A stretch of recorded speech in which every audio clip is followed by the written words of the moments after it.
So thanks for coming. I want to start with how it all started for me. I'm left-handed, and so I love the TED website. I like to use the talks in my class. And one day, someone on Facebook posted this lesson, and I want to show it to you. They're 4 minutes. It's lots of information, but this is really what inspired me to do a lesson. If you know an older left-handed person, chances are they had to learn to write or eat with their right hand. And in many parts of the world, it's still common practice to force children to use their proper hand. Even the word for right also means correct or good, not just in English, but many other languages too. But if being left-handed is so wrong, then why does it happen in the first place? Today, about 1/10 of the world's population are left-handed. Archaeological evidence shows that it's been that way for as long as 500,000 years, with about 10% of human remains showing the associated differences in arm length and bone density, and some ancient tools and artifacts showing evidence of left-hand use. And despite what many may think, handedness is not a choice. It can be predicted even before birth, based on the fetus's position in the womb. So if handedness is inborn, does that mean it's genetic? Well, yes and no. Identical twins who have the same genes can have different dominant hands. In fact, this happens as often as it does with any other sibling pair. But the chances of being right or left-handed are determined by the handedness of your parents in surprisingly consistent ratios. If your father was left-handed but your mother was right-handed, you have a 17% chance of being born left-handed, while two righties will have a left-handed child only 10% of the time. Handedness seems to be determined by a roll of the dice, but the odds are set by your genes. All of this implies there's a reason that evolution has produced this small proportion of lefties and maintained it over the course of millennia. And while there have been several theories attempting to explain why handedness exists in the first place, Neither one of my parents were left-handed, and I'm the only one in my entire family, cousins, aunts, uncles, is left-handed.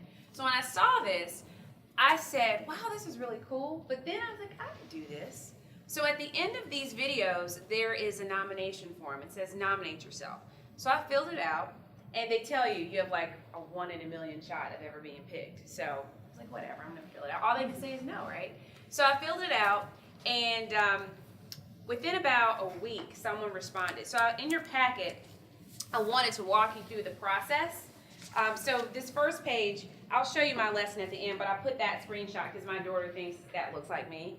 And so that's why I put that screenshot there. But what I really like about this page is now, my name is on the TED Ed website. So I'm the creator, and I thought that was super cool because I've always wanted to have some affiliation with them. So if you go to the first page, on the back of the first page, and if you go to the top, March 16th, 2015 email. So after I did the nomination form, and it's real simple, you just say name, what you think your subject would be, and mine is fraud. And so I got this email in about a week, and it said, we'd like to explore the possibility of having you collaborate with TED Ed. There's a letter along with more details waiting for you here. And so the here is the next sheet. So that next sheet is what's the here. So you go to this, you click on that link, and you put this password in, and it says, once you've signed up for a brainstorm, we will send you further information, let us know you have questions. So this second page walks you through. If you're interested in participating, you'll begin by. The goal is for a final 3 to 4 minutes, which is usually about 800 words. Please use a Word document to submit your written lesson, no PDFs. Our editorial animation teams will go over the written lesson, provide feedback via email, and as a group you included, will optimize it for potential visualization. And if we decide to move forward with your lesson and an animator selects it for production, we'll utilize the talent of a local voice artist to narrate the script. Again, we can't guarantee that we'll animate every lesson. However, we'll work with you to ensure that your TED Ed lesson has the best possibility of being selected by the production team. So I read through this. And if you go to next steps, they say after you've had the chance to review this invitation, click here to schedule yourself a time to speak with the TED Ed team. So you go here and let them know when you schedule a 30-minute phone call. But then before you have a phone call with them, they tell you how to prepare for the phone call. You need to think about titles that you want to brainstorm. And so it's like once you get on the phone call, it's an exact 30 minutes. Okay, so it's with 2 people. And these are, before I got on the call, I listened to this 4-minute video that I'll pull up and show you. And these are the items that I brainstormed. So this 3rd page in your packet that looks like this, that says brainstorming titles, I came up with 3, I believe. And so the first one was the felon in us all and how not to be one. So a couple years ago, I was on a plane and I wrote this poem about how everyone has the tendency to be a felon. And so I can show you the poem if you want to. But I thought that that would make a good lesson. So you see how I went through with that title. I talked about the research perspective. Most convicted felons have never been convicted of a crime. I'll discuss the concept of a white lie. How often people lie each day. They wanted you to link it to some type of TED Ed or TED Talk that you've heard before. So Paula Meyer's TED Talk on lying is the one I use in my fraud class a lot. So I mentioned that there. Research on how some justify lying. So I wanted to put and show that there was research support for what I was talking about.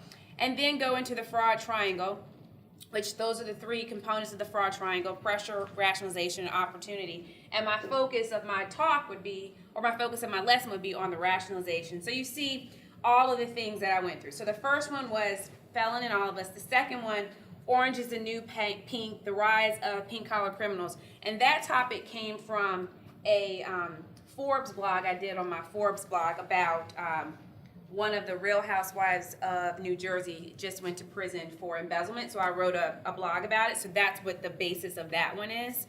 And the one on the back, the last idea is whistling while you work, the rise of the whistleblower. And so these are the things that I sent, or these are the things that I had written that I was going to go through.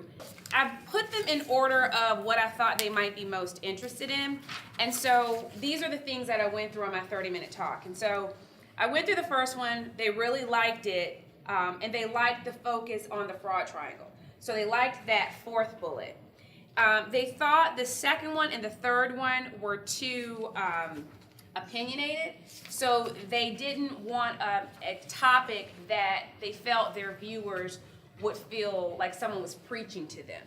So they didn't like the second, well, they thought the second one was okay, but they definitely didn't like the third one about whistleblowers. They thought that was too controversial. So they went with the first one. And so after our phone call, I got another email saying, we really want to explore moving forward with your lesson. So I was excited. And so they said, what we want you to do now is take an attempt to write a lesson. Now, I went to Malaysia in April. And I was in Malaysia for a week. And I was speaking at the SEC in Malaysia. So I left for Malaysia on like a Friday at 3. So I got this email from this TED Ed team Friday morning at like, let's say 7 or 8 o'clock our time, asking could I finish it by Saturday.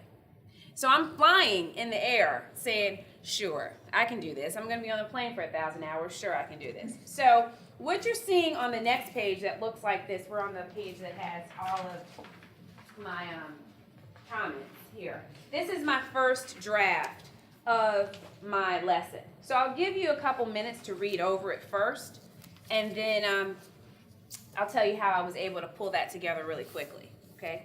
So before I start talking about the draft, I want you to see the pre-phone call checklist, what they ask you to do before you even have the opportunity to get on the phone with them. It's a really well-oiled machine, so I want you to see this.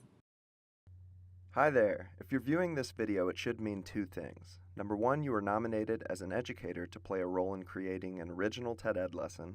And number 2, the TED Ed team has advanced your nomination, and we would love to have a 30-minute phone call with you to explore a potential collaboration.